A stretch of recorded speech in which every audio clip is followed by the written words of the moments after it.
Now, Ali, good to talk to you about this. So tell us a little bit about these groups and what kind of negative attacks are they bracing for based on what we've seen with previous women politicians and candidates who have run for political office?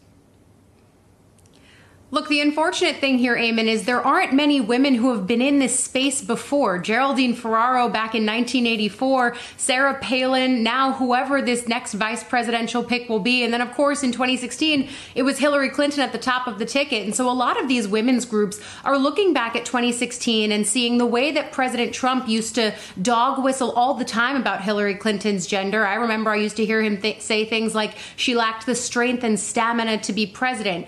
And so what they're advocating now, what one of the women involved in this effort said to me is, we've seen this movie before, only now they want to be proactive about it. And so they're saying, regardless of the choice that Joe Biden makes, they're going to have her back once she does come into the public sphere. And so they're doing this in a few different ways. First, they wrote a letter to news organizations asking these organizations to be deliberative in how they cover this woman. Valerie Jarrett gave the piece of advice, just focus on the substance. Don't talk about these women in a way that you wouldn't talk about a male politician. But then other groups like Time's Up, they're popping up war rooms, effectively dedicating staffers to the effort of calling out these tropes and these biases as they see them pop up in real time. And now all of this to say, Eamon, these women's leaders cautioned me, they're not saying that this leaves the vice presidential pick, that you can't criticize her. But I want to read to you what one of the women involved in this effort said to me. She said, what we're saying is the ways in which we make women seem different, we make them seem like they don't belong here, and we want to call that out so people are aware of it and they look for it and they don't accept it as the facts, effectively saying they want to prime the media and they want to prime voters so that as they start to see this stuff pop up, media and voters are also looking for it and they can stop it in its tracks. Yeah, very important subject for all of us to see our blind spots there. NBC's Ali Vitale. Ali, thank you so much for that reporting. I want to bring in now former National Deputy Director of African American Outreach for Obama in 2008, Elena Beverly, and former aide to George W. Bush, White House and State Department's Elise Jordan. She's also a Time Magazine contributor and an NBC News political analyst. Elena, let me begin with you. As Women's Group warn of a sexist and racist attack that may come with this announcement, what are your thoughts on Joe Biden's imminent vice presidential pick and how it might shape the months remaining in the election?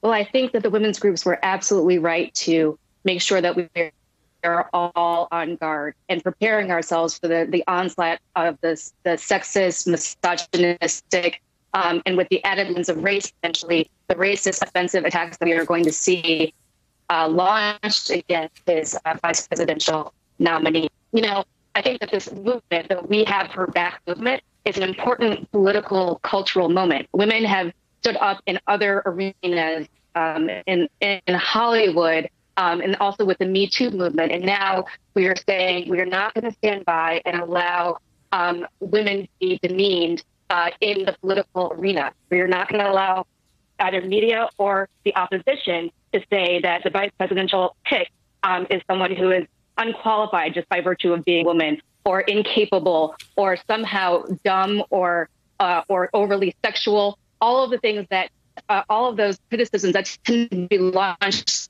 specifically at women who are seeking higher office or in positions of authority. We're also not going to be criticized for being ambitious. Some of those criticisms have already been launched at Kamala Harris as a potential VP pick. And in addition to the formal networks like NARAL and Planned Parenthood and Supermajority that came out saying we have her back, there was also an open letter that was written on behalf of 700 Black women who are in executive leaderships in their companies and so on, who said, we're not your Aunt Jemimas. We are unabashedly qualified and capable and ambitious. And we are not going to stand by while you launch racist tropes at us.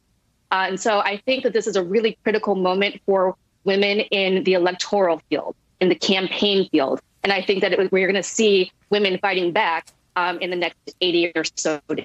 Hey there, I'm Chris Hayes from MSNBC. Thanks for watching MSNBC on YouTube. If you want to keep up to date with the videos we're putting out, you can click subscribe just below me or click over on this list to see lots of other great videos.